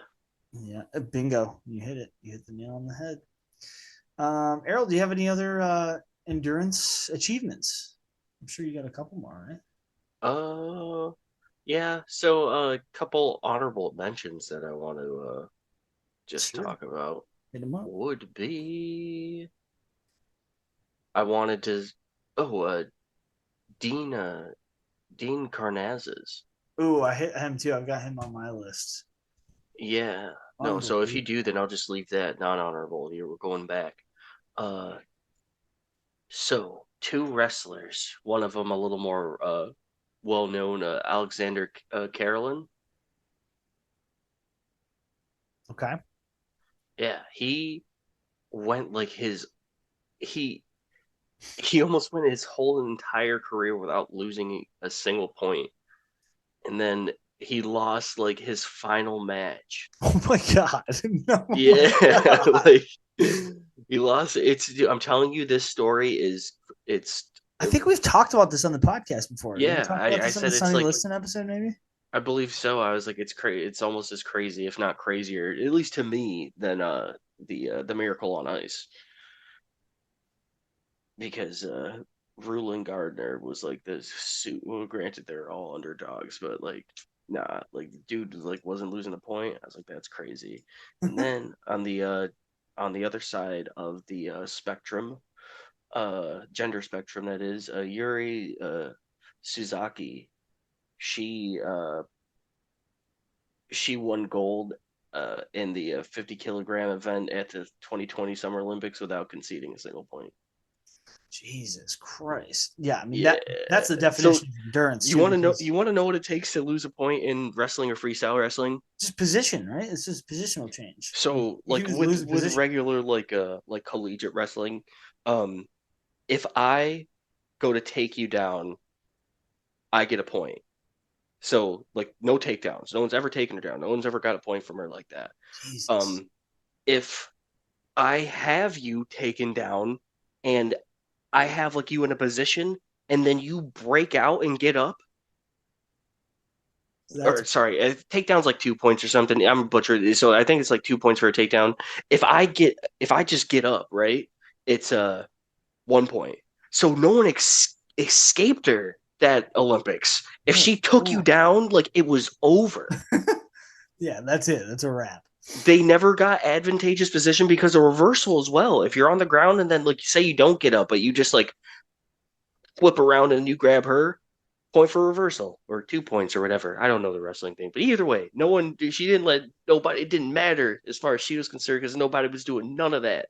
Jesus. Yeah, I mean, there's some savages out there who just continue to. I mean, are these people? Are either one of them still alive and still going? I think they both are, yeah, for sure. Because Both competing still, I should say. yeah, Yuri Suzaki is younger than us. She was born in 1999. Lord. Okay, yeah. So this is a relatively new achievement. Good grief. Okay, so now we got the world of wrestling covered. What have we hit so far? Um, we've hit some weird ones: sleep deprivation. We've hit some running stats. We have pull-ups. We've got alpine climbing. We've got expeditions. Let's hit. You said it, and I kind of want to circle to it, just because it is. We got to hit a good running one. I mean, we've talked about ultra marathons and marathon running. Dean Karnazes, that's the one that you just mentioned. I want to hit his like achievements here before we get inching towards the closeout. He ran 350 miles in 80 hours and 44 minutes without sleep in 2005. Now that sentence does not even compute in my brain. I don't even know. I don't even know how that's like, because we were talking about sleep deprivation earlier, right? And what was that record? It was 260 plus hours And without that's sleep. not doing jack That's just shit. sitting there. He's just sitting there Yeah. on an IV, just basically pumping in fluids. This dude is running without fucking barely any. Like he's only drinking enough water to live. He's probably not eating. I mean, that is an insane achievement. That might be, in my opinion, the most impressive running stat I've ever read. I mean, Right, that is it's the incredible. continued running that gets me. Well, the continued anything, it's Well, I don't easy. think I think he took breaks, but I just mean, I would imagine. Although, he did it in 80 hours, right? Like, Right. I don't So know I'm what saying kind of even if break he he took was. breaks, beat him. Take less breaks. Like, no, but you said continuous. I was just saying there's no indication that he ran straight 80 hours straight. I don't think that that's even possible, but I would imagine though that those breaks were probably pretty fucking minimal, especially if he didn't sleep. Can you imagine being that tired, stopping, and then like you're sitting there and and you start dozing off, and somebody's just like, nope. Somebody shakes you by the shoulders. Wake up! Don't be a bitch. And then they got to get you back up. They got to guys like this. Nobody had to help him up. I'm sure he was just like, let's fucking go. But oh my god, 350 miles is absurd. I'm just gonna pull up a map right now, and I'm gonna say it from central New York. Let's see how far away 350 miles is. I mean, just as from Syracuse, New York. So we'll base it off of that. What is 350 miles south of Syracuse? That's got to be 350 miles south of me. Where does that take us? I mean, that's got to get you all the way down to I don't know, the Virginias. Yeah, it's talking about like Ocean City, Maryland. That's just straight running from Syracuse to like Virginia Beach almost. Yeah, that's ridiculous. That's absolutely insane. Yeah. In 80 hours too, by the way, which by the way, it takes to drive it's like 10 hours to drive there. So like he's going an eighth the speed to drive. Pretty incredible. That's a big one. Erroll, you got another one? Got like two more just as a touchdown. We got about two more that I want to hit. Yeah, then just to like put stuff in perspective, the marathon world record for what is it, like 25 miles or 26? I'm sorry, say that again. What's a marathon? Yeah, it's like 25 miles or 26. I think it's 26 miles. I believe a marathon is 26 miles. Yeah, so the record for that bad boy is like 2 hours and 6 minutes and 32 seconds. It's like 26 5-minute consecutive miles. Shit. Jesus Christ. Marathon world record, second record progression. Jeffrey Mutai of Kenya recorded a time of 2 hours and 3 minutes and 2 seconds. See? Shoo. Oh, the guy behind him is fellow countryman, a fellow Kenyan. Only missed him by 4 seconds. He was 4 seconds behind him. Can you imagine? I would be like, yo, slow down. If you're not first, you're so last. The thing is, like a lot of those Kenyan runners, like what we're saying, like they're like legit just built different. The high altitude training than going to the low altitude. Oh yeah, I'm sure. They're just crazy advantage. Also, just to circle back real quick to the swimming, Katie Ledecky, she swam about a mile in 15 minutes and 20 seconds. Jesus. Yeah, that's like crazy. Well, speaking of like female competitive swimming, I wanted to actually, this was one of the last two I wanted to hit. We can pivot right to it. Got to talk about Diana Nyad, right? Specifically important to talk about Diana Nyad because she is actually there's a Netflix film based on her that's out right now. It's actually just came out this fall on Netflix, where her life story is kind of dramatized, and she's got a couple of I'm not sure if they're actually. I believe at one point there were records. I believe they're not anymore, but at the time she set a woman's record in 1974 of 8 hours 11 minutes in the 22-mile Gulf of Naples race, swimming race. Over 2 days in 1979, Nyad swam from Bimini to Florida, setting a distance record for nonstop swimming without a wetsuit. That was 28 miles. No, I'm sorry, not 28 miles. That was much more than that. It was from North Bimini Island in the Bahamas to Juno Beach, Florida, without the use of protective shark cage. It was the last. What was going to be her last competitive swim. She set the world record for distance swimming, both men and women, by the way, at the time. Over open water, swam 102 miles, and So she's an animal.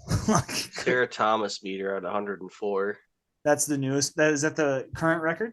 Longest open water swim, 104 Wow. miles. She got it by 2 miles. That's crazy that her record. A lot of these records they get broken kind of annually because like they're so well recorded now, and you get people have like the technology for training for these things is obviously improved a little Right. bit too. You get like extreme athletes who You get one of those. You get one of those home things.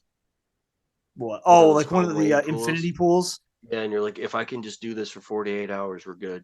Yeah, I just got to train myself to just go straight on through and just keep going. Yeah, 67 hours. She swam continuous, unassisted rules open water swim. Did a continuous, unassisted rules open water swim. God damn. Well, Naiad actually, she attempted, so she would have broken that record. Actually, no, it would have been. What would it have been for preparations? It should give me the actual distance. I don't think it probably would have been the record. She attempted to swim from Cuba to Key West, Yeesh. which I believe this is how insane that is, just as a sentence. Right. I'm trying to find the distance. Yeah, that would have been the world record. It would have been over 100, just over 110 miles. She tried it 5 times. She never achieved it. Never could do it. 110 miles. Even with I mean, she would obviously have to do it with no shark cage. That's the only way to do it, I think, mostly. But and she was trying this in 2013, which, by the way, she's 74 years old now, so she would have been in her 60s on that fifth attempt. She was in her 60s and she tried it on her fifth attempt. She tried it in 2012, 2011. 2010. I think her first ever attempt was in 1978, and that was, and she never achieved it, unfortunately. I'm sure someone will one day, though, for sure. The one was Garner Island, Vermont, from Rose's Point. That's Sarah Thomas to New York. Gee, okay. What was the distance on that? Was 103 or 104.6. 104. So sorry, it was from Rose's Point, New York to Gardner Island, Vermont, Lake Champlain. That's incredible. Well, the closing out was probably a stranger, a little bit more strange, I suppose, achievement was Benoit Lecomte out of France. He's a French-born long-distance swimmer. He from March 16th to September 25th in 1998. Lecomte. I'm not sure how to pronounce. I'm not French. I'm sorry. Sounds good to me. I'm getting as close as I can. Undertook a swim in stages of Hyannis, Massachusetts, to Quiberon, Brittany, France, including a 1-week stop in Azores, a Portuguese archipelago. During his 73-day 3,716-mile journey, Lecomte was accompanied by a 40-foot sailboat that had an electromagnetic field for 25 feet to ward off sharks. He was accompanied by a crew of 3 aboard the sailboat where he could rest and eat between each swimming period. Lecomte typically spends 8 hours swimming each day in sessions of 2 to 4 hours. The stated purpose of the swim is to raise money for cancer research as a tribute to his father. So he swam the Atlantic, like straight up, just from Massachusetts to France. But he did it in chunks, obviously. He did it for 8 hours a day over the course of 73 days. No small feat, and not to be scoffed at, for sure. Right. I'm right there with you. He tried the Pacific too. I should say that he tried to do the Pacific, but it looks like it was unsuccessful. A lot of he mentioned part of the reason for the swim was to raise awareness about sustainability and the impact of excessive human garbage polluting the world's oceans. So, a noble cause, noble effort. But what a unbelievable achievement. Fuck that, man. I can't. Just the ocean is just too intense. Like that's just no. Right. Granted, you have the people right there, but even still. No, I would freak out within the first like probably hour, like just being in the ocean like that. Like I'm all good. I'm all set on that. Brave souls, man. Brave souls. You got any more Errol that you'd like to hit before we close things out? Yeah, we're just about done gearing up. Quick one that I'll like literally just veer on by. Uh, what's her name? Fergal Eyesore Fleming left eyes open 41 minutes without blinking. Oh my god. Yeah, What was she looking at? Mona Lisa? it was a contest. Ooh. She was going up against Steven Stairmaster Stagg. That's hilarious. Stagg had the record for 17 minutes. And they just had to stare it out He's the motherfucker. almost an hour. Stagg said The Stairmaster, that is great. Right. He said it felt like his eyes were getting tattooed towards the end. It's melting into. He said 35. He confessed to feeling like his eyeballs were getting tattooed at 35 minutes in and then that's a 7 minutes before. Bro, how long do you think you could last in a staring contest with me? Look, if I had to, yeah, it's hard because sometimes you can't lose your willpower. Yeah, but and then it just burns too because you want to hold your eyes open, then it just dries them out. Well, it's a risk. You take a risk because I feel like my muscle would be to try to make you laugh, but it's a risk because like I'm gonna have to do something or say something that might invoke a blink from me, right? Like, but it's a risk, and I feel like I'd have to think long and hard. It might take me. We might last till like the third or fourth minute where I'd just be like, could you get like away with wincing? No, well, the eyelids have to connect. They have to touch, right, in order for it to be a true blink. That's my perspective. I believe. I mean, from my perspective, it's not. You're still staring so long as those eyelids don't touch. They can't touch. Right. But yeah, I thought that one was pretty neat. You'd probably beat me. I think you could beat me. Yeah, I think I could too. I think you could. You know why? It's because I got eye issues and shit. Like I got allergies. Like I already got kind of like one of my eyelids is like kind of lazy, goes limp every now and again, just sort of flaps down on me. I would just start crying and like shake my head really fast. I would just look at you. I would just scowl. I would just scowl at you. Just make sure. Just. I'm gonna use passive aggression just the whole way through. I'd bite my lip until I teared up and just start like shaking my head really fast, so like kind of spread it evenly amongst my eyes. Do you think if that would? Oh, because that's what happens is it like dries out, right? Like your eyes start drying out. Maybe, I don't know. I think you do need to give it the one wash over because even if you do have it all really wet, you're gonna have like dust in the stuff. You know who beat me in a staring contest was my oldest daughter. She got me like I don't know how it was kind of cheap. She I beat her like 5 times in a row, and then like the 6th time she was like. I didn't think she was even taking it seriously, and then I kind of I got a little lackadaisical. But she took the victory, and you know, I can't blame her. I'd have done the same. We can have a staring contest when I show up. Oh yeah, you gonna go at it with her? Just the whole time we'll just talk. You lost. Do regular podcast as it goes. Just staring contest going down. Yeah. Another cool thing I just wanted to brush on too. World's longest flight, continuous flight, 64 days.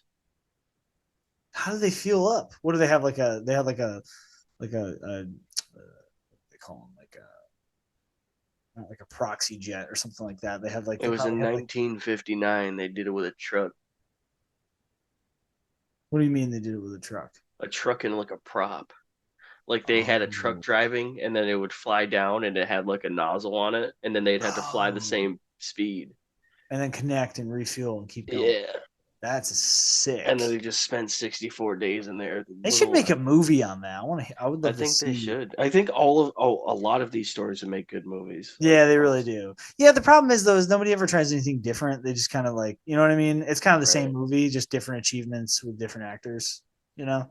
Right. Oh, they're gonna face some adversity here, and then like the spouse is like, "Don't do it. This is taking over our lives. like, it's the Right. same. It's like kind of the same story every time. But I'd like to see like a good filmmaker take something like this on. I guess the Naiad movie was pretty good. I know You know what would be the best movie? I think we didn't talk about it, but I'll touch on it right now because it's technically like a test of endurance. But the 1904 Olympics, it was just it was a shit show, dude. Well, that happened. Tell me Dude, more. so 14 men crossed the finish line, one after hitchhiking, one after napping. Uh, the winner won because he drank rat poison, like pretty much. Oh my god. Yeah, so it was just like a cob job. Like there's people like in belts and like not like suits, but just like dressed up. Like this guy has a bowler cap on.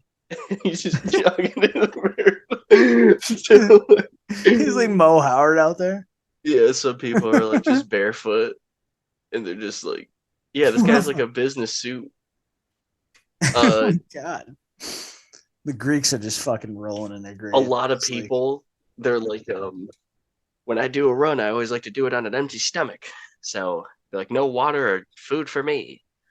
So yeah, this dude's like refusing to drink water and he's like cramping up, and then his like trainers were just bathing him with a sponge. Like hopefully you like absorb it into your skin. Like please like do something. Like put it on his forehead, like drip into his mouth.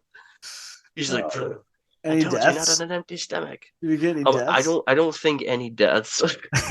I think it was a little less dramatic. None reported. Right. At least not immediately. But so the guy who won,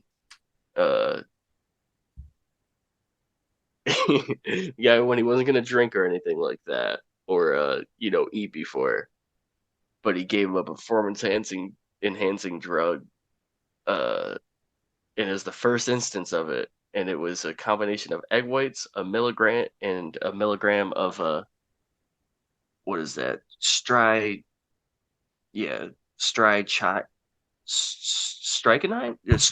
Dude, it's strychnine sulfate. Oh my god. What exactly is that? What does that do? It's like what I said, rat poison. Yeah, it's rat poison. Literal rat poison? Yeah. Oh my god. It's a compounded rat poison. Oh my god. But at low doses, it's a stimulant. If you Google search strychnine, like it just immediately goes to poison control 800 number. We'll mix up some of these with egg whites and we'll have you up in a jiff. Better give him a double. He's like, dude, it's getting kind of hard to breathe. Give him a double dose. He's like, dude, I haven't drank water in like 2 days, man. Oh my god.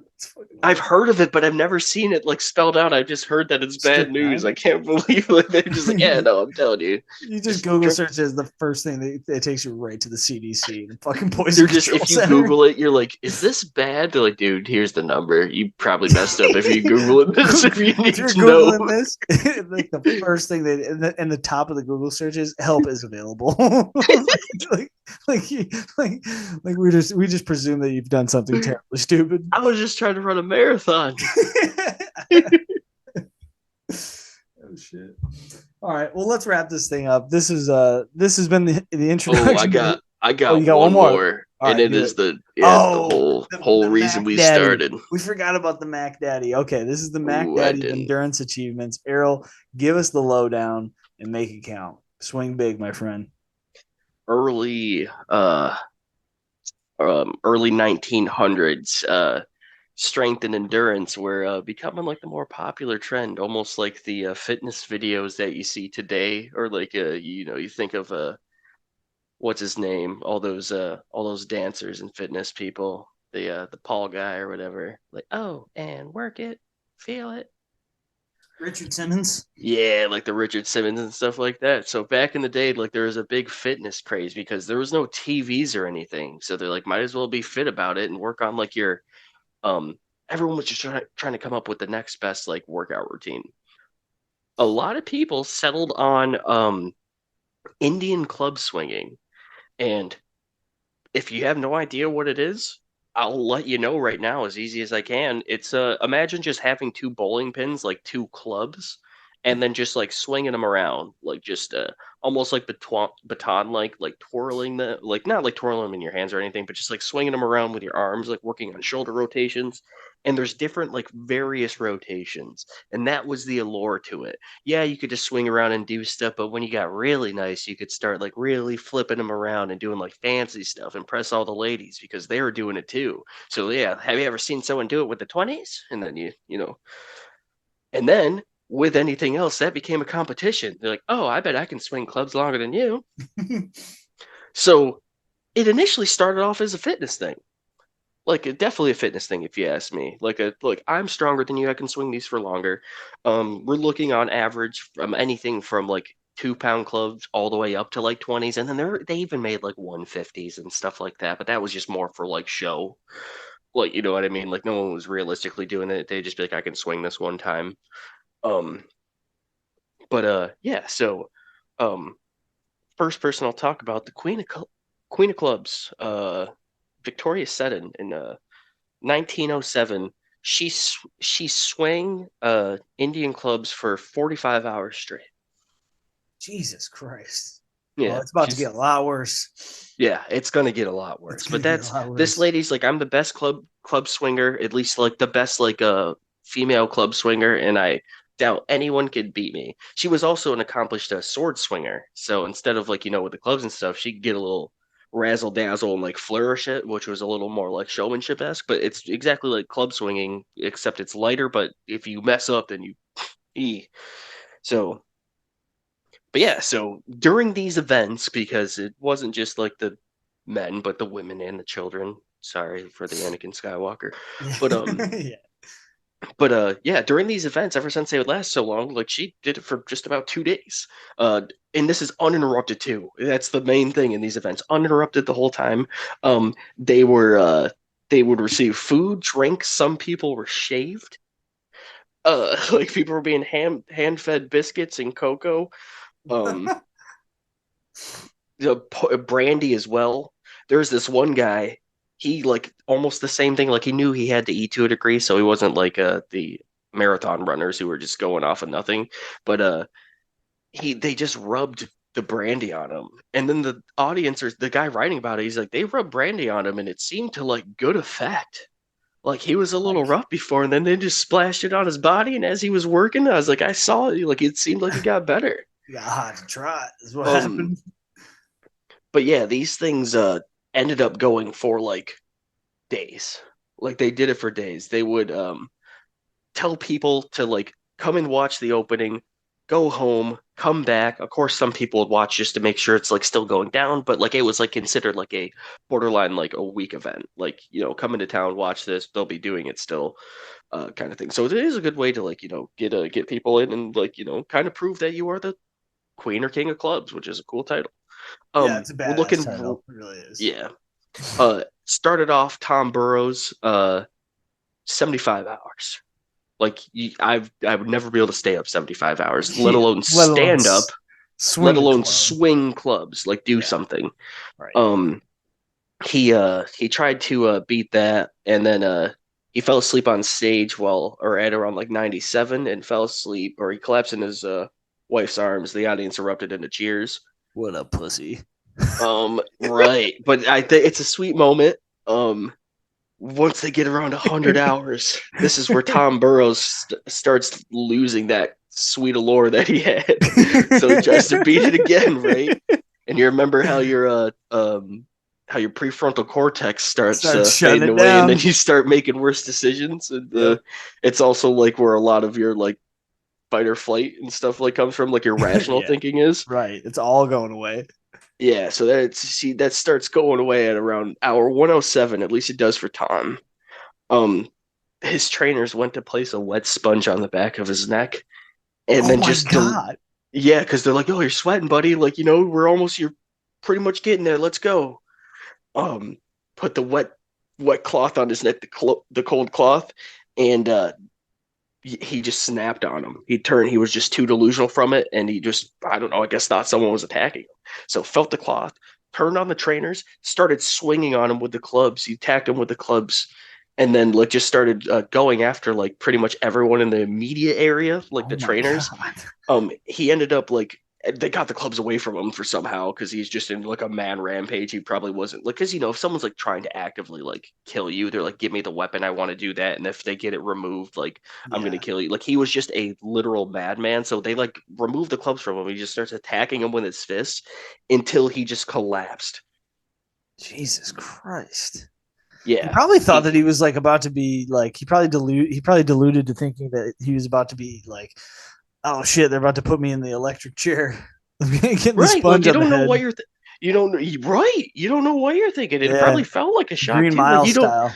like just shot him up and he's like, what's going on? All I know is I have these clubs and I am scared for my life and I don't know any of these people. I don't think you ever recover from that like when that happens to your brain, I think that's permanent. So That's permanent brain damage, right? It's so got he I do believe that that's the case. He woke up the next day with no memory of the assault. he was never the same. He never even knew that he was swinging that day. He had no Jesus. like recollection of swinging. This was It in didn't. what was the year in this? This was when? This was around 1913 in 1913. Aldershot, England. God damn, people were fucking crazy back then. People were Right. fucking crazy. So while that was pretty taxing, it seemed Mhm. he seemed to have recovered about as good as he can from that. He said, "I wish now that I had stopped at $100. I maintain that." Or I maintain that is just about the limit. You cannot remain up for 5 nights. I feel quite sure of that. Yeah, I'd say Um, I'd be pretty confident in that assessment. yeah. Henry Lawson tried to beat it. Okay. Um, he reportedly established a new record at 134 hours in Australia, God damn. and then Australians, man. The Australians, they've got a couple. You were talking about that one, the one. I guess it's not Australia. The New Zealander, the woman that. the lady, Yeah, I yeah, can't remember her name now. Sorry. I can't either. I deleted the link. It's like Alan or something. If I you're, believe if was the last name. we don't do show notes, but if Yeah, somebody give us some feedback on who that was, and we'll. yeah, a lot of tough people out and down under, but I mean, like Oh, you for got sure. drop bears and like spiders the size of dogs. So, but Venomous. but yeah, so Henry Lawson attended like his adversary's marathon, and like Lawson, he was like, "Yo, this dude's a bitch." He had people ringing bells in his ears to keep him awake. He was allowed to take seats at intervals. He's like, "What the fuck is this going on?" He's like, "This is how y'all swing bells over here, or this how y'all swing?" Then Like he leveled up. He had to level up on him. So and then he also partook in knob swinging, which is just like another like faux pas. They're like, if you're gonna swing them, swing them. It's like you just kind of hold on to the end. Right. But he tried his best but the Bella never really got the stuff. He hit.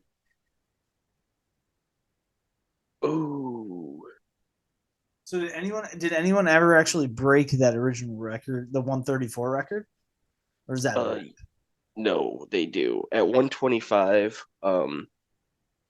Thomas Bax was at 125, and DeBella, the guy who like had the one record but was like swinging the knobs, like knob swinging and just having the bell ring. He's like, "I'm the best. I did it that one time," even though he's like garbage.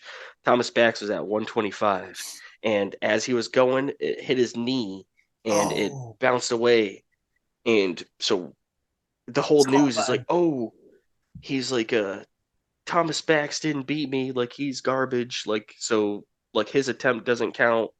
Uh, 1.5 weeks later, he beat it. Can you Uh, imagine if you were on like the 99th hour, or you're at like an hour, even the hour like 71, and some officiant's just like, nope, disqualified. He mhm. brushed his pant leg. Yep. Just Cheater, cheater. But that's the thing. Like Thomas Bax, like he was a gentleman. He's like he knew that. He's like, all right, I'm just gotta stop. I'll try again in a week. Swing clubs from Christmas Eve to January 2nd. that's the one. That's the one. That is absurd. Did Absolutely that absurd. did that at the age of 59. Um. Nah, he was built for it. It didn't So matter yeah, what age he was. He could have done that's it at 79. So I think that's exactly it. He was at he beat the record at 144 hours at 9:27 tonight, and then the the New Zealand papers reported he's still going strong and seems fresher now than 4 days ago. Oh my Like, how do God. you like what? Jesus. How do you say that? He appears to be enjoying the fun. Bax, who is 59 years of age and a Londoner, says he will continue till midnight or after. He finally stopped after 146 hours and 33 minutes, 6 days straight. And then it hasn't ever been equaled. And he was so lucid at the end, like not beating people's ass, where he finished the last 2 hours with fancy club swinging, which is put a little Oh, stank he's on it. Started like, oh, you think I'm? You probably, oh, I'm sorry, guys, I'm getting tired. Just kidding. just a little bit. Hit him with the sauce. Like, oh, he said, "I got to put a little mustard on this one." So he right. did a couple I'm double swings. Gonna show you something, a little something you never seen before. Oh man. But yeah, All right. DeBella tried to do it again. He fell asleep. There was another guy who started doing it and back to the hallucination stuff at one time. He was hallucinating that the audience was like swinging with him as well, like in synchrony or Yeah. like yeah, like they were all in sync, just move. And Listen. he's like, he knew it was an hallucination, but he's like, I'm gonna equate this to one of the good ones. Oh my God. Right. Yeah. I mean, Yeah, no, that's about incredible. it. All right, that's incredible. Listen, that is like I think the club swing, the one, I mean, that was that. Well, I'll mention it now. That's actually the one. That's the record, or the full inspiration for this series, or introducing the series, because you had brought that to me, and like we really wanted to talk about that.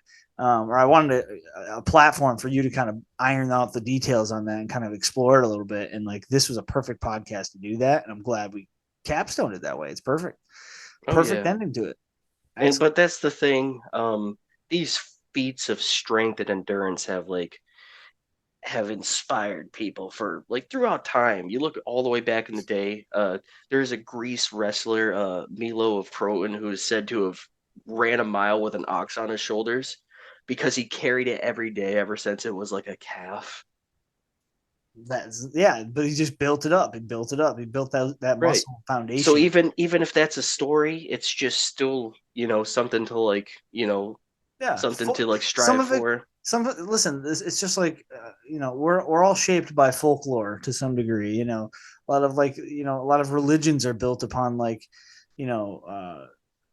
you have moral values and ethical values. Ethics as we know it are built upon like some of the doctrines from religious stories that may not be literally true, or some of them may be, it might be a moral truth or a literal truth, however you view it. But from my perspective, it's like these stories of endurance are incredible because they start to dissolve the veil of boundaries, of like false boundaries of the human mind, limitations said. They almost bridge the gap between like reality and fiction. Like some of these things that people do seem like